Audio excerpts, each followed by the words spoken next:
পতাকাটা ছিঁড়েন আপনাকে 4 টুকরা করতে হবে, দুলোর সাথে মিশিয়ে দিতে হবে। যদি আপনি 100 টাকা ছিঁড়েন তাহলে আরো 100 টাকা দিব আপনাকে।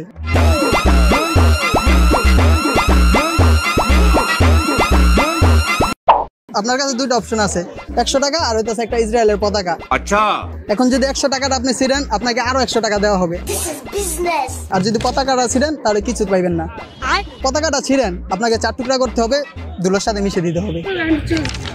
এটাই, টাকা নিবেন না? ও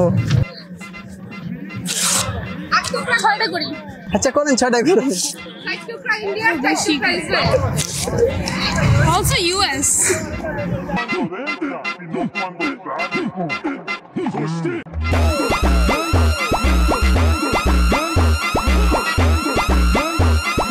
আপনার হাতে দুইটা কাগজ আছে, একটা হইতাছে টাকা আর একটা হইতাছে ইসরায়েলের পতাকা।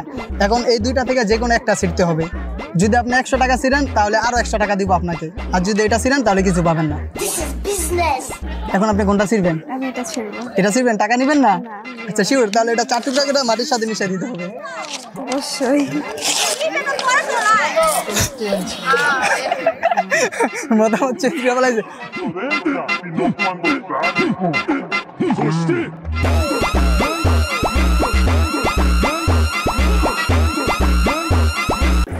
আপনার কাছে দুইটা অপশন আছে, হয়তো এই পতাকাটা ছিঁড়বেন নয়তো টাকাটা ছিঁড়বেন। যদি এই 100 টাকা ছিঁড়েন তাহলে আপনাকে আরো 100 টাকা দিব, আর যদি এটা ছিঁড়েন তাহলে 4 টুকরা করতে হবে। এখন আপনি কি করবেন? যদি এটা ছিঁড়ে এটা 4 টুকরা করতে হবে। হ্যাঁ, আর যদি টাকাটা ছিঁড়েন আপনাকে আরো 100 টাকা দেওয়া হবে। আমি এটাই ছিঁড়ব। আচ্ছা, তাহলে এটাই ছিঁড়েন, ছিঁড়ে 4 টুকরা করতে হবে। और अभी तो रुको, क्लाइमैक्स अभी बाकी।